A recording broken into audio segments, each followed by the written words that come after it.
김해 도심 일대가 다시 돌아온 겨울철새 떼까마귀로 몸살을 앓고 있습니다.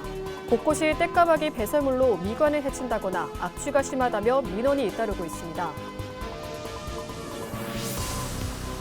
경남 곳곳에서 졸업식이 한창입니다. 경남 태봉고등학교에서는 14번째 졸업식이 열렸는데요. 졸업생과 교사의 세족식까지 이어져 훈훈함을 전했습니다. 그 현장을 영상으로 담아왔습니다. 창원시에 들어선 290여실 규모의 생활 숙박시설이 오피스텔로 용도 변경이 완료됐습니다. 경남에서 생활 숙박시설이 오피스텔로 용도가 변경된 건 이번이 처음입니다. 국민의힘 정책위의장에 정점식 국회의원이 내정됐습니다. 통영 고성지역 3선인 정 의원은 지난 2024년 황우여 비상대책위원회 시절에 이어 두 번째로 정책위의장을 맡게 됐습니다.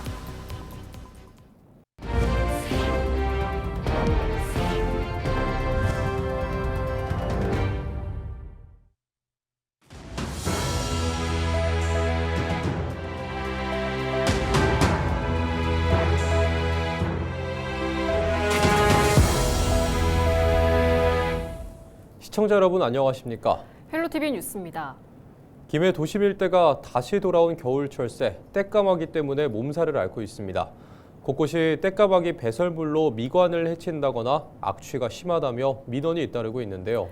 지난해에 이어 올해도 같은 피해가 반복되면서 근본 대책이 필요하다는 목소리가 커지고 있습니다. 전주현 기자의 보도입니다. 해가 지기 시작한 김해 부원동 일대. 어둠이 내려앉자 전선과 가로수 위로 까만 점들이 순식간에 몰려듭니다.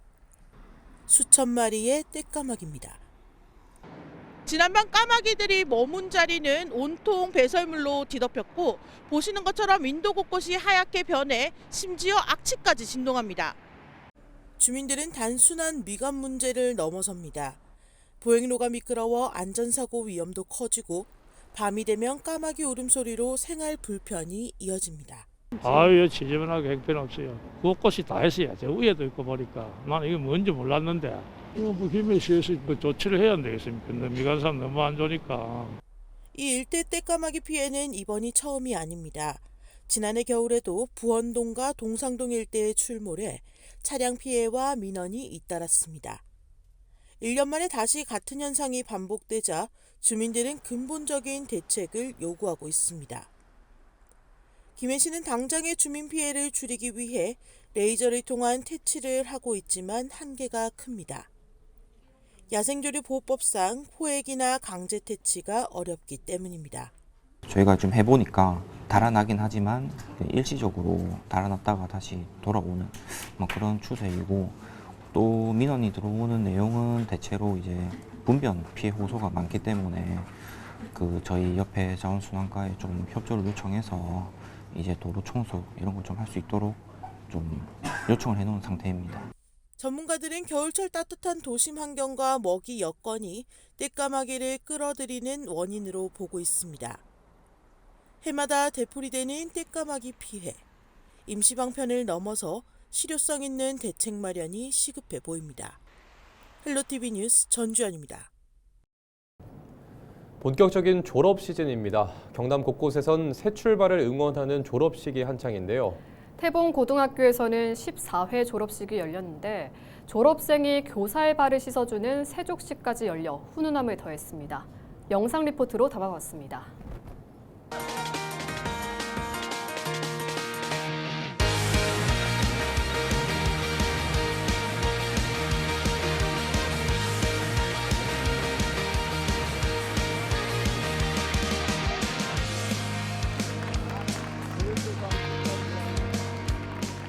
여러분들은 지난 3년 동안 스스로 질문하고 넘어지며 다시 일어서는 법을 배웠습니다. 태봉고등학교에서 이런 훌륭한 경험들은 앞으로의 삶을 살아가는 데 큰 밑거름이 될 것입니다. 졸업을 진심으로 축하합니다.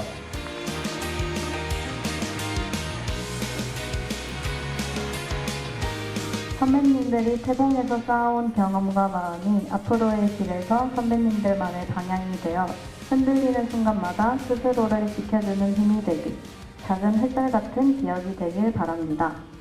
선배님들을 보내는 마음은 너무 아쉽지만 그동안 학교와 후배들을 위해 흔들림 없이 걸어온 모든 순간들에 감사드립니다.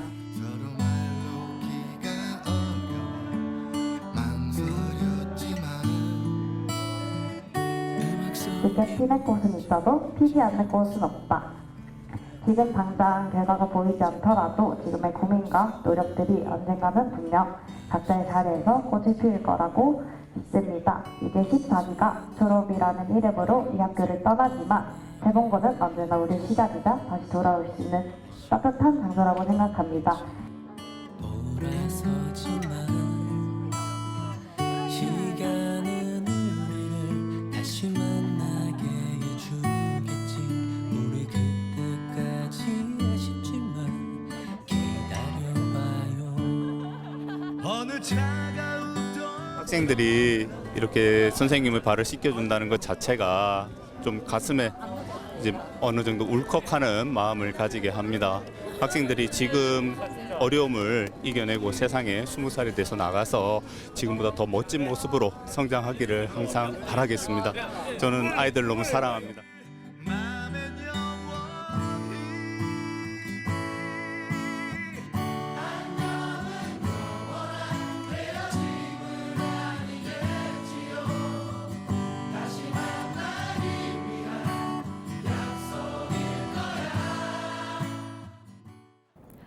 창원시에 들어선 290여실 규모의 생활 숙박시설이 오피스텔로 용도 변경이 완료됐습니다. 지난해 준공된 이 건물은 건축법상 주거용으로 사용 시 이행 강제금 부과 대상이었습니다. 하지만 창원시가 수분양자를 위해 부설주차장 설치 의무를 기부 체납으로 대체하고 관련 절차를 완화하면서 합법 사용이 가능해졌습니다. 경남에서 생활 숙박시설이 오피스텔로 용도가 변경된 건 이번이 처음입니다. 국민의힘 정책위 의장에 정점식 국회의원이 내정됐습니다. 통영 고성지역 3선인 정 의원은 지난 2024년 황우여 비상대책위원회 시절에 이어 두 번째로 정책위 의장을 맡게 됐습니다. 정책위 의장은 지방선거 정책과 공약을 주도하는 핵심 요직으로 정 의원은 조만간 열릴 의원총회 추인을 받아 정식 임명될 예정입니다. 경남의 한 대형 교회 목사가 교회 돈 수억 원을 횡령한 혐의로 검찰에 송치됐습니다. 경남경찰청은 9일 특정경제범죄 가중처벌법 위반 혐의로 창원 지역 대형 교회 담임 목사 A씨를 불구속 송치했다고 밝혔습니다. A씨는 2021년부터 2023년까지 교회 헌금 등 재산 약 5억 원을 횡령한 혐의를 받습니다. 교회는 2024년 4월 특별감사에서 약 20억 원이 지출결의서 없이 사용된 사실을 확인하고 A씨를 경찰에 고발했습니다. 경찰은 수사가 진행 중이라 자세한 내용은 밝힐 수 없다고 말했습니다. 김해 서부경찰서는 재산 상속 문제로 다투다 형을 살해한 혐의로 70대 A씨를 붙잡아 조사하고 있습니다. A씨는 지난 7일 오후 5시쯤 김해시의 한 주거지에서 70대 형 B씨를 흉기로 살해한 혐의를 받습니다. 경찰 조사에서 A씨는 선친이 남긴 재산 상속 문제로 형과 다투다 범행을 저지른 것으로 알려졌습니다. A씨는 범행 다음 날 경찰에 자수했으며 경찰은 A씨에 대해 구속영장을 신청하고 정확한 사건 경위를 조사하고 있습니다. 경상남도가 지난해 고향사랑 기부제 도입 이후 가장 높은 실적인 109억 원을 모금했습니다. 경남도는 지난해 고향사랑 기부제 모금액은 전년 76억 원보다 43% 증가한 109억 원으로 전체 기부 건수도 88,300여 건에 달한다고 밝혔습니다. 연령대별로는 30대가 가장 많았고 40대가 그 뒤를 이었습니다. 진해군항제와 제106회 부산 전국체전, 울산 고향사랑 박람회 등 경남도는 도내 각 시군과 협력해 홍보 활동을 펼친 결과로 보고 있습니다. 또 답례품 품목이 지난해 1월 28개에서 10월 76개로 대폭 확대된 것도 호응을 얻은 것으로 분석했습니다. 올해부터는 고향사랑 기부제 혜택이 더 강화됩니다. 개편된 새 공제 기준에 따라 10만 원 이하는 전액 공제되며 10만 원 초과해서 20만 원 이하는 44%, 20만 원 초과분은 16.5%의 공제율이 적용됩니다. 만약 20만 원을 기부한다면 세액공제 14만 4천 원과 함께 답례품 6만 원을 합쳐 모두 20만 4천 원의 혜택을 받을 수 있습니다. 영하권 날씨가 이어지고 있습니다. 이번 추위는 주말까지 계속될 전망인데요. 겨울축제 개막을 앞둔 지자체들은 추위가 반갑기만 합니다. 정승환 기자가 보도합니다. 넓은 강이 얼음판으로 변했습니다. 구멍 뚫기용 장비로 한참을 내리찍고서야 구멍이 뚫립니다. 홍천강 꽁꽁축제가 개막을 앞두고 손님 맞을 준비를 마쳤습니다. 지난해는 날씨 탓에 개막 시기를 늦췄지만 올해는 연초부터 계속된 추위 덕에 제때 튼튼한 얼음판이 만들어졌습니다. 얼음이 얼지 않을까 봐 걱정을 사실 많이 했었거든요. 그런데 지난 초부터 갑자기 영하의 날씨가 이어지면서 지금 현재 얼음의 두께는 평균 22cm 이상을 넘어서고 있습니다. 9일부터 25일까지 축제 기간 내내 맛 좋은 송어 구이를 만들어줄 구이통은 벌써부터 예열에 들어갔습니다. 두 개의 거대한 구이통에서는 동시에 120마리를 구울 수 있습니다. 불을 떼서 요거를 이제 열기를 올려놔야 송어를 이제 싸가지고 오시면 요 안에다 넣어서 그거를 저희가 10분, 15분 안에 구워드릴 수 있는 작업을 하는 겁니다. 매년 100만 명 이상의 관광객이 찾는 겨울축제의 맏형 산천어 축제도 개막 준비를 마쳤습니다. 선등거리 일대는 이미 축제 시즌을 알리는 밝은 불을 밝혔고 세계 최대 규모의 실내 얼음 조각 광장도 문을 열었습니다. 산천어 축제는 오는 10일 개막해 다음 달 1일까지 열립니다.